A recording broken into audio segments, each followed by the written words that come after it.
வாய்ப்பு ஒரு முறைதான்.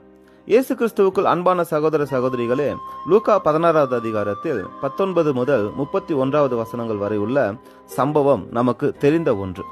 பணக்காரனான ஒரு மனுஷனும் தரித்திரனாய் இருந்த லாசரு என்பவர்களுடைய வாழ்க்கையை நாம் பார்க்கிறோம். இந்த சம்பவத்திலிருந்து அநேக பிரசங்கங்கள் கேட்டிருப்பீர்கள். இன்றைக்கு நாம வேறொரு கோணத்தில் பார்க்க போகிறோம்.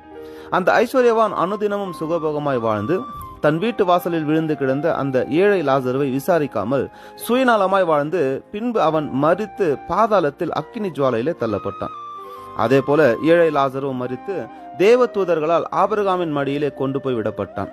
அப்பொழுது அந்த ஐஸ்வர்யவான் தூரத்திலே ஆபிரகாமையும் அவன் மடியில் லாசருவையும் கண்டு தான் அக்கினி ஜுவாலையிலே படுகிற வேதனை தாங்க முடியாமல் ஆபிரகாமை நோக்கி லாசருவின் விரலின் நுனியை தண்ணீரிலே தோய்த்து தன் நாவை குளிர பண்ணும்படி வேண்டிக் கொண்டான்.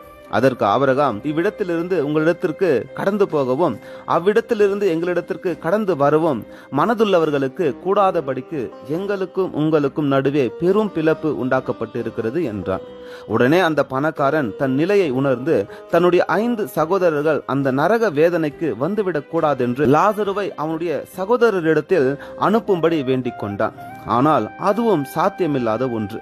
பாருங்க, அந்த ஐஸ்வர்யவானுக்கு அந்த வேதனை நிறைந்த பாதாளத்திலும் உதவி கிடைக்கல, தன்னுடைய சகோதரர்களுக்கு அந்த ஆக்கினை அறிவிக்கவும் வாய்ப்பு கிடைக்கல. அந்த ஐஸ்வர்யவானுக்கு தேவனுடைய பிரமாணங்கள் தெரியாது என்று நாம் சொல்ல முடியாது. ஏனென்றால் அவன் ஆபிரகாமை தகப்பன் என்று அழைக்கிறான். அப்படியானால் அவனுக்கு பிரமாணங்களும் நியாய தீர்ப்பு என்று ஒன்று இருக்கிறது என்பது தெரிந்திருக்கணும். தெரிந்தும் ஏழைக்கு உதவி செய்யாமல் தன் வயிறு நிரம்பினால் போதும் என்று சுயநலமாக வாழ்ந்து தேவனுடைய பிரமாணங்களை அசட்டை செய்தான். முடிவு நரக வேதனை. இன்று நாம கூட வேத வசனங்களும் நியாய தீர்ப்பை குறித்து தெரிந்திருந்தும் அசட்டையாய் வாழ்ந்து கொண்டிருக்கிறோம். அன்பானவர்களே, நாம் மனம் திரும்புவதும் பிறரை மனம் திரும்புதலுக்கு நேராக நடத்துவதும் இந்த பூமியில் இருக்கும் வரைதான். நாம் இந்த பூமியை விட்டு பிரிந்து போனோமானால் நம்மால் ஒன்றும் செய்ய முடியாது. வாய்ப்பு ஒரு முறைதான். உடனே மனம் திரும்புங்க. உங்கள் குடும்பத்தாரை, நண்பர்களை, உறவினர்களை மனம் திரும்புதலுக்கு நேராக நடத்த முயற்சி எடுங்க. இந்த வாய்ப்பை தவறவிட்டோமானால் நமக்கு இன்னொரு வாய்ப்பு கிடைக்காது. நாம் இந்த பூமியில் சுகபோகமாய் வாழ அழைக்கப்படலைங்க. பிறரை நேசித்து பிறருக்கு உதவி செய்து நம்மிடத்தில் அன்பு கூறுவது போல நாம பிறரிடத்திலும் அன்பு கூற அழைக்கப்பட்டு இருக்கிறோம். எபேசியர் 5வது அதிகாரம் 16வது வசனம் சொல்லுகிறது, நாட்கள் பொல்லாதவைகளானதால் காலத்தை பிரயோஜனப்படுத்திக் கொள்ளுங்கள் என்று.